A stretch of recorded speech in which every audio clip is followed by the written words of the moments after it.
Bonsoir à toutes et à tous, il est 22 h, bienvenue dans cette nouvelle édition, voici les titres.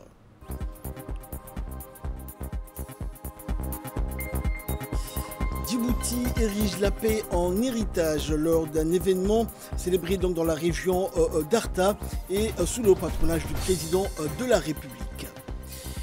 Et à Gaza, 2 Palestiniens tués dans des frappes israéliennes malgré la poursuite du cessez-le-feu. Voilà pour les titres, bonsoir à tous. Le président de la République, Ismaël Omar Guelleh, a inauguré ce matin à Arta le mémorial de la paix.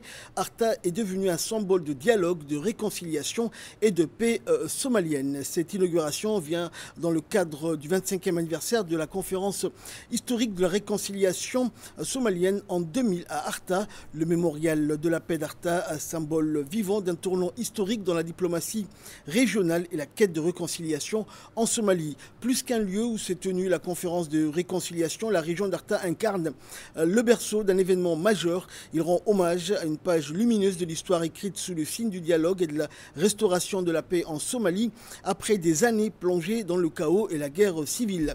Et sous l'impulsion du président de la République, Ismaël Omar Guelleh, cette conférence a connu une série de négociations des différents prenant pour mener à bien le but de la conférence de réconciliation d'Arta et mettre en place un gouvernement. Ce pari a été gagné par le président de la République et la conférence d'Arta de 2000 a été fondée sur l'écoute, la neutralité et le respect des acteurs locaux en plaçant la société civile et la diaspora au cœur du processus.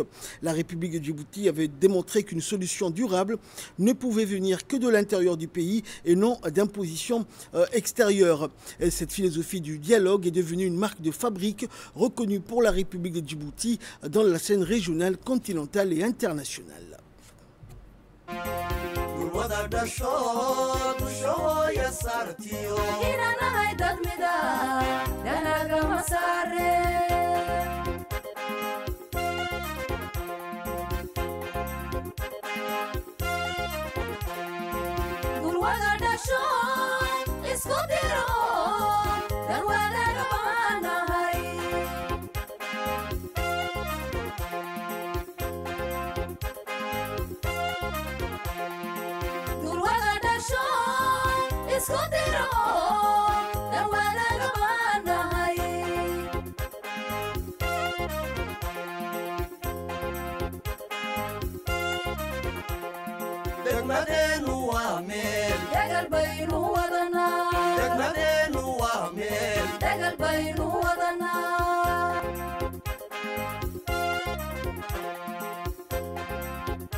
Et le président de la République, Ismaël Omar Guelleh, était accompagné donc sur ces lieux de ces célébrations par son homologue somalien Hassan Sheikh Mahmoud, de la première dame du pays et présidente de l'Union nationale des femmes djiboutiennes, Mme Khadra Mohamed Haïd, qui a pris part également à cette cérémonie de l'inauguration du mémorial de la paix dans le cadre de la célébration du 25e anniversaire de la conférence historique de réconciliation somalienne de 2000 à Arta.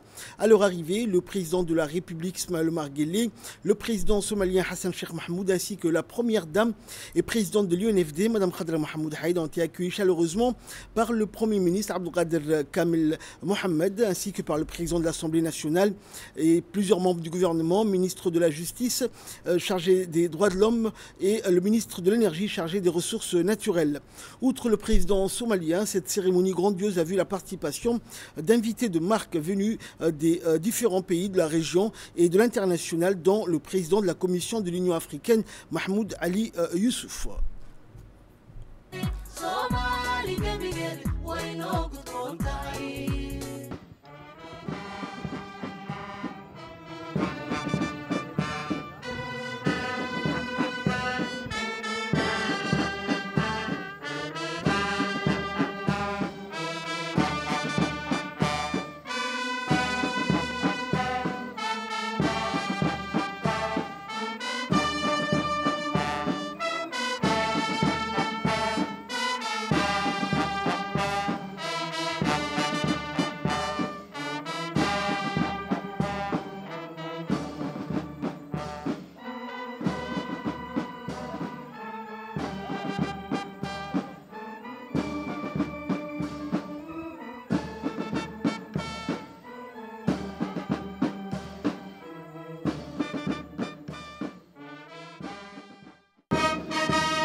Et le président de la République Ismaël Omar Guelleh a effectué par la suite une visite au mémorial dédié à la guerre et à la paix en Somalie, accompagné de son homologue somalien, le président Hassan Sheikh Mahmoud.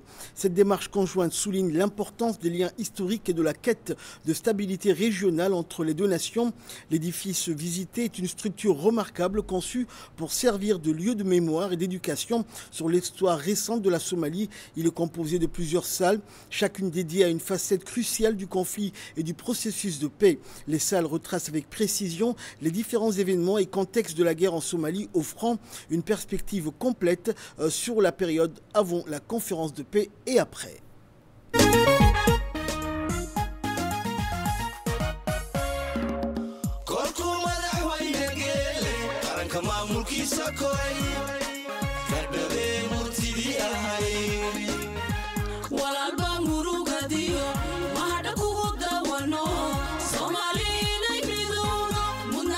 Say hi.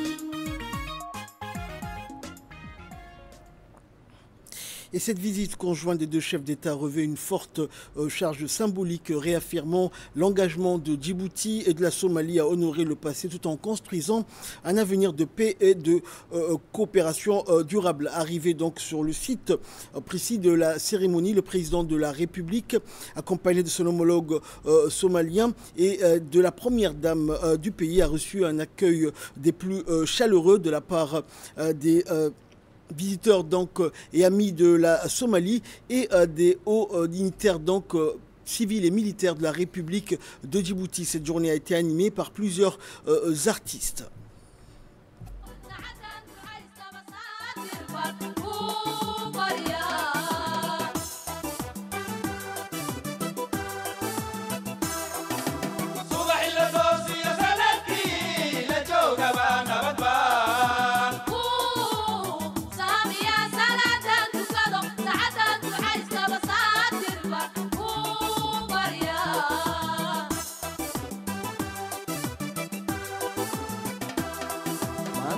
sidoo kale marka hore salaaniyo su'aaligu abooniyo waxaan ku sidaa wali taladii sokeeyeho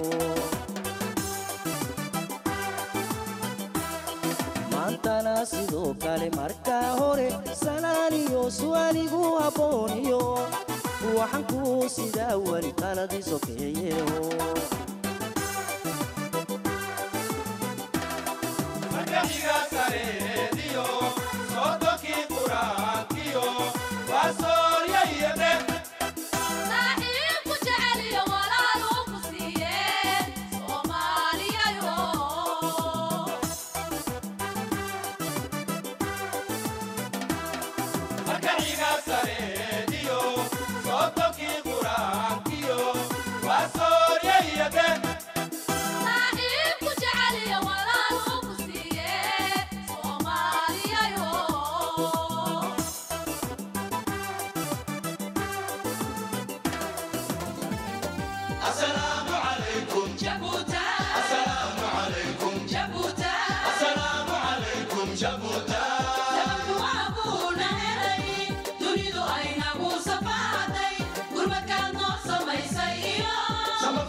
كسما بحنا ولا الكاي سما وضو كسيحو كسيحو ينامكو هاي كسيحو كسيحو ينامكو هاي سيدو سكوري وشيغي إلين سيديغا ماما يرمو إلين سمدامك كورتو أفكارو إلين مسولو سوكيا إلين مدارو وشبك سيدنا سالان كتير سيديغي قلبيغا سوكيا ونغا كدوما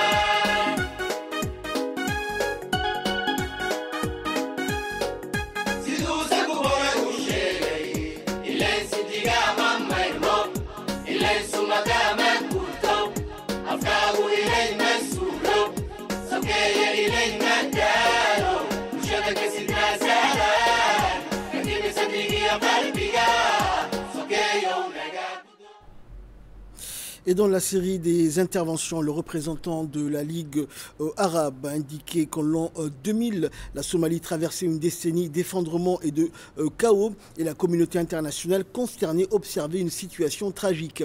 C'est alors que Djibouti fit le choix d'ouvrir ses portes et son cœur, réunissant les Somaliens autour d'une même table sous l'égide de la fraternité et des liens historiques qui unissent les deux peuples et sous la sage direction du président Ismaël Omar Guelleh afin de redonner espoir et de rassembler les Somaliens autour d'un socle commun.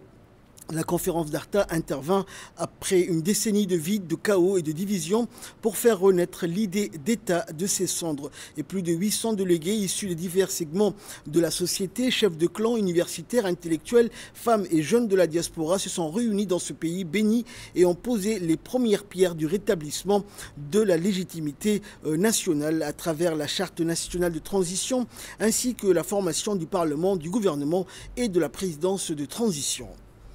Et de son côté, le représentant de l'Organisation de la coopération islamique a adressé ses plus vives félicitations à l'occasion du 25e anniversaire de la conférence de réconciliation somalienne tenue dans cette ville d'Arta, dont le nom est désormais gravé dans l'histoire et qui a ouvert la porte à la paix en Somalie. La conférence de paix d'Arta immortalise, a-t-il indiqué, une page glorieuse des nobles efforts de paix entrepris par Djibouti à l'initiative du président de la République pour parvenir à la réconciliation somalienne. Et le représentant des Nations Unies a indiqué quant à lui que les fondations posées à Arta, puis les processus successifs Eldoret de Magabati et de Djibouti, ainsi que ceux de Garowe et de Mogadiscio, ont progressivement façonné l'architecture fédérale somalienne que nous connaissons aujourd'hui. Ces étapes ont ouvert la voie à la constitution fédérale provisoire de 2012, pierre angulaire du processus de construction de l'État somalien qui consacre le principe d'élection fondée sur le suffrage universel direct, un objectif vers lequel la Somalie continue de progresser. Et de son côté, le secrétaire exécutif de l'IGAD a indiqué qu'il y a 25 ans, alors qu'une grande partie du monde avait tourné le dos à la Somalie, Djibouti, elle, a refusé d'abandonner. Lorsque les grandes puissances échouées à trouver une issue à la guerre, cette petite nation de la région démontrait une fois de plus qu'elle possédait le plus grand des cœurs. Djibouti a ouvert ses portes en déclarant « Nos frères et sœurs souffrent et nous ne les laisserons pas seuls ». Ce qui se produit ici à Arta, a-t-il indiqué, en l'an 2000, fut un acte de foi immense et durable. Suivons à présent l'intervention du ministre des Affaires étrangères et de la coopération internationale. Excellences, Monsieur le Président de la République, en votre nom et au nom de la Première Dame, je voudrais féliciter et remercier toutes les femmes et les hommes qui ont participé à la préparation, à l'organisation et à l'animation de cette cérémonie. À toutes celles et tous ceux qui ont édifié ces joyaux, cette belle architecture et mémorial de la paix, nous vous disons merci. Monsieur le Président, vous avez pensé à ces mémorials, vous l'avez souhaité et vous l'avez réalisé. Et également le président de la Commission de l'Union africaine, Mahmoud Ali Youssouf, s'est exprimé lors de cette cérémonie. L'inauguration du mémorial d'Arta pour la paix est plus qu'un symbole. Il est la manifestation d'une solidarité inconditionnelle du peuple djiboutien avec le peuple frère de la Somalie. En effet, un homme a incarné cette solidarité, le président Ismaël Omar Guelleh. Il a réussi là où beaucoup ont échoué, À partir d'Arta, il y a 25 ans, il a redonné à la Somalie sa légitimité en tant que pays souverain, sa foi en son avenir et un espoir qui continue de vibrer dans le cœur des Somaliens. À partir d'Arta, le drapeau de la Somalie a pu être rehissé dans les arènes internationales. Excellences, Mesdames et Messieurs, la paix est inestimable. Malheureusement, notre continent est en proie à des soubresauts interminables. C'est pourquoi l'histoire du continent retiendra ce chapitre heureux qui a consacré la renaissance de la Somalie. En effet, et depuis lors, la Somalie reprend sa marche vers l'unité, progresse, se construit et se développe lentement mais sûrement. Certes, la menace terroriste reste entière, mais rassurez-vous, il s'agit d'un virus en fin de vie, que le système immunitaire de la société somalienne finira par phagocyter. Au nom de la Commission de l'Union africaine, je tiens à adresser mes chaleureuses félicitations au président Guelleh, au président Hassan Sheikh, ainsi qu'aux deux peuples djiboutiens et somaliens. Ce moment de souvenir, de célébration de la paix, à travers ces mémorials d'Arta, nous remplit tous de fierté et d'un sentiment d'accomplissement. Et dans le discours qu'il a prononcé à cette occasion, le président de la République fédérale de Somalie, Hassan Sheikh Mohamud, a exprimé sa grande fierté et son émotion profonde de revenir dans la région d'Arta. On l'écoute. mudane madaxweyne waxaa sharaf weyn iyo karaamo noo ammaanta inaan mar kale ku. Le président de la République fédérale de la Somalie, Hassan Sheikh Mohamud, a exprimé sa grande fierté, son émotion profonde de revenir à Arta, cette ville historique où fut fondée la Troisième République de Somalie, afin de participer à la commémoration du 25e anniversaire de la conférence de réconciliation somalienne d'Arta, tenue l'an 2000. Le chef de l'État somalien a profité de cette célébration mémorable pour adresser ses sincères remerciements et sa profonde gratitude à l'ensemble des participants, déclarant « Cette commémoration revêt pour moi une signification tout particulière car j'ai eu l'honneur de prendre part à la conférence d'Arta en 2000. » Le président Hassan Sheikh Mohamud a rendu un vibrant hommage aux efforts remarquables déployés par le président de la République de Djibouti, son Excellence Ismaël Omar Guelleh, ainsi qu'au peuple djiboutien et aux acteurs somaliens qui ont contribué à chacun à sa manière au succès de cette grande rassemblement. Il a rappelé notamment les larges consultations menées avec la société civile dans plusieurs villes avant l'ouverture officielle de la conférence. Le président somalien a également eu une pensée émue pour les figures somaliennes disparues qui avaient joué un rôle déterminant lors de la conférence d'Arta il y a 25 ans, avant d'exprimer sa joie de retrouver le député Al-Abdi Farah, qui fut aujourd'hui aussi l'un des acteurs clés de ce congrès historique. A-t-il ajouté. La ville d'Arta incarne une page glorieuse de l'histoire pour toute Somalia. Les efforts déployés par la République de Djibouti ne sont pas limités à la fondation de la Troisième République de Somalie. Ils se sont poursuivis au fil des 25 années suivantes. Les Djiboutiens ont consenti les plus grands sacrifices, allant jusqu'à donner leur vie à travers le bataillon Hilwalal, engagé au sein de la mission de l'Union africaine en Somalie. Le président Hassan Sheikh Mohamud a par ailleurs rappelé les nombreuses initiatives entreprises par Djibouti avant même la conférence d'Arta, notamment sous la présidence du défunt le président Hassan Goulet Abtidon, lorsque le pays avait accueilli la première conférence de réconciliation après l'effondrement du gouvernement central somalien. Enfin, il a salué la continuité de cet engagement noble consolidé par le président, son Excellence Ismaël Omar Guelleh, dont la détermination a permis d'aboutir en définitive à la création de la Troisième République de Somalie, symbole d'un renouveau porteur d'espoir pour toute la nation. Écoutons à présent l'intervention du président de la République, Ismaël Omar Guelleh. Bismillahirrahmanirrahim. Marwooyin iyo mudanayaal mas-uuliintii hore ee Soomaaliya, ra-iisul wasaare iyo ra-iis baarlamaan iyo ra-iisul wasaare ku-xigeen iyo dhammaantiin assalaamu calaykum waraxmatullah. Je vous adresse mes salutations les plus sincères, les plus fraternelles. C'est par la grâce de Dieu que nous retrouvons aujourd'hui à nouveau réunis sur la terre d'Arta, symbole de la paix retrouvée. Mais les temps ont changé. Les circonstances d'aujourd'hui ne sont plus celles d'hier. Si nous jetons un regard en arrière, la plaine sur laquelle nous nous tenons aujourd'hui n'était alors qu'un vaste espace nu. Une tente dressée dans la chaleur autour de laquelle se pressaient les espoirs et les prières d'un peuple en quête de réconciliation.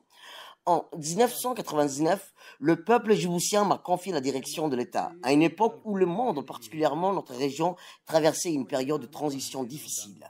Le mandat que j'avais reçu n'était pas aisé. Mon pays devait assumer le poids d'un environnement marqué par la désintégration et la guerre civile de notre voisin. La Somalie, cet frère aîné que jadis avait accompagné la naissance de notre indépendance, comme dit le proverbe, il y a toujours un maillon faible dans son ensemble. La guerre civile en Somalie, qui avait déjà duré 10 ans, avait anéanti tout semblant d'État et plongé le peuple dans un désastre qui faisait frémir le monde entier. Les premières tentatives de médiation, y compris celles entreprises à Djibouti dans les années précédentes, avaient échoué, laissant la désolation derrière elles. Alors, nous nous sommes posé la question, les bons fils de la Somalie auraient-ils disparu? La communauté internationale aurait-elle perdu tout son moral face à la tragédie somalienne? Les pays voisins, après 13 ans d'initiatives fructueuses, s'étaient-ils résignés à l'échec? C'est pour raviver la conscience du monde que nous avons pris la parole en septembre 2000 à la tribune des Nations Unies. Nous voulions alerter la communauté internationale sur le danger qu'une Somalie livrée au chaos faisait peser sur toute la région. On nous a écouté, au-delà de la surprise, un engagement est né, celui d'accompagner la reconstruction que nous avions commencée. Cet appel a eu un effet dans toute la communauté somalienne, où qu'elle se trouvait. Des messages de soutien afflueraient sur la diaspora, des chefs traditionnels, des intellectuels, des femmes, des religieux, des jeunes. Cette adhésion unanime nous renforça dans notre conviction que la paix devrait être refondée à partir du peuple lui-même. Nous avons alors compris que la clé de l'échec des conférences précédentes résidait dans la dispersion des efforts, la revitalité entre les pays dits parrains de la paix. Il fallait unir les volontés, coordonner les démarches. C'est ainsi que nous avons ouvert nos portes à toutes les composantes de la société somalienne, chefs religieux, sages, universitaires, femmes et jeunes. Le dialogue s'est construit à travers la discussion, la reconnaissance des fautes, les pardons et la réconciliation. Aucune ingérence étrangère ne fut tolérée, aucun dictat imposé. Chaque obstacle rencontré fut surmonté par la patience et la raison. À l'issue de ce long processus, une charte transitoire fut adoptée, un gouvernement formé et la Somalie reprit d'espoir. On célébra la naissance d'une nation et le monde entier entendit résonner le message d'Arta. Le nouveau jour s'est levé. Une nouvelle aube nouvelle a commencé à s'écrire. Le président élu à cette époque, Abdelkasim Salat Hassan, fut accueilli, reconnu par les instances régionales et internationales, l'IGAD, l'Union africaine, l'Organisation de la coopération islamique, la Ligue des États arabes. Grâce à ce processus, la Somalie retrouva son siège au sein des Nations Unies après une longue absence. À vous qui avez pris part à cette conférence historique, je dis, vous avez gravé vos noms dans l'histoire en lettres d'or. Et à ceux qui ne sont plus parmi nous, que Dieu leur accorde sa miséricorde et les accueille dans son paradis éternel. Aujourd'hui, en commémorant le processus de paix d'Arta, nous devons nous demander, avons-nous atteint les idéaux qui nous animaient? Oui, dans une large mesure, car la Somalie d'aujourd'hui dispose d'institutions, d'une légitimité internationale et un siège désormais au Conseil de sécurité des Nations Unies. Une position que nul n'aurait imaginée. Alors cette évolution n'a pas été facile. Elle est le fruit de sacrifices, de constance et de foi. intaas uun maaha ee Soomaaliya waxay noqotay xubin firfircoon oo xidhiidhka adduunka saameyn weyn ku leh dunidana kalsoonidii xanaanaysa maalinba maalinta ka dambaysa. Poursuivant son discours, le président de la République a rappelé que la conférence de paix d'Arta a permis de parvenir à la réconciliation, incarnant pleinement les valeurs de fraternité, de solidarité islamique et de bon voisinage. Réécoutons le chef de l'État. waxaan leenahay wixii dibad u baxay waddankooga hadday xasuustaan haddii ay maalgeliyaan haddii ay carruurtooda ku baraan. Je m'adresse maintenant à la jeunesse somalienne. L'avenir est entre vos mains. Vous êtes responsable de la paix, du développement de votre pays. Ne laissez ni les fautes de vos aînés, ni les blessures du clan entraver votre avenir. Réfléchissez, agissez, construisez un monde meilleur. Nous vous léguons nos réussites, mais aussi nos erreurs. Tirons-les les leçons pour avancer. Et la diaspora somalienne, je rends hommage pour son dynamisme et sa réussite à travers le monde. Mais je vous exhorte, Ne laissez pas à la distance vous éloigner de vos racines. Vos enfants ont besoin d'une Somalie unie, pacifique et forte. Transmettre à votre pays les savoirs et les compétences que vous avez acquis ailleurs et à contribuer à relever le nom de la Somalie parmi les nations. Aux dirigeants somaliens, anciens et actuels, je rappelle que les sacrifices consentis pour reconstruire le pays, je sais combien chacun d'entre eux tient à l'unité et à la stabilité de la Somalie. Je les appelle à la patience, au compromis et à la solidarité. Hier, je vous disais, aidez-moi. Aujourd'hui, je vous dis, aidez-vous les uns les autres. Unissez-vous, relevez votre État, guidez votre peuple vers la prospérité. Unissez-vous par votre unité, servez la paix du monde. Avant de conclure, permettez-moi de revenir sur le sens profond de cette rencontre d'Arta. Le processus d'Arta demeure un jalon majeur de notre histoire commune. C'est pourquoi nous avons décidé d'en faire un legs vivant à travers la création d'un institut d'Arta pour la paix, Arta Peace Institute. Cet institut aura pour vocation d'étudier et de transmettre les principes, les leçons et les philosophies qui ont guidé la conférence d'Arta 2000. Il sera un espace de dialogue, un centre de recherche et de réflexion, un lieu de formation et de diffusion de la culture de la paix. L'API deviendra un pont entre les nations et un symbole d'intelligence collective face au conflit. Soomaaliya ha noolaato, Jabuuti ha noolaato, walaalnimadeenna ha noolaato, wax wada qabsigeenna ha noolaado, horumarkeenna ha noolaado. Assalaamu calaykum waraxmatullaahi wabarakaatu. Et là, nous passons à l'actualité internationale. 2 Palestiniens ont été tués aujourd'hui lors d'une frappe aérienne israélienne visant la ville de Beit Lahia, au nord de la bande de Gaza, malgré l'annonce par l'armée israélienne de la poursuite du cessez-le-feu rétabli dans la matinée. Malgré la poursuite du cessez-le-feu officiellement en vigueur, cette nouvelle série d'attaques fait craindre un effondrement de la trêve fragile conclue il y a quelques jours, alors que la communauté internationale appelait les 2 parties à la retenue et au respect de l'accord. Et enfin, le président américain Donald Trump a annoncé aujourd'hui la conclusion d'un accord commercial préliminaire avec la Chine portant sur une réduction des droits de douane réciproques et sur la garantie des exportations chinoises de métaux rares. Il a affirmé que les relations entre Washington et Pékin étaient actuellement excellentes. Selon le président américain, l'accord prévoit une réduction mutuelle d'environ 10% des droits de douane ainsi qu'un engagement d'1 an de la part de Pékin concernant l'exportation de métaux rares essentiels aux industries technologiques et de défense. Fin de cette édition. Merci à vous de nous avoir suivis. Excellent week-end sur Télé Djibouti.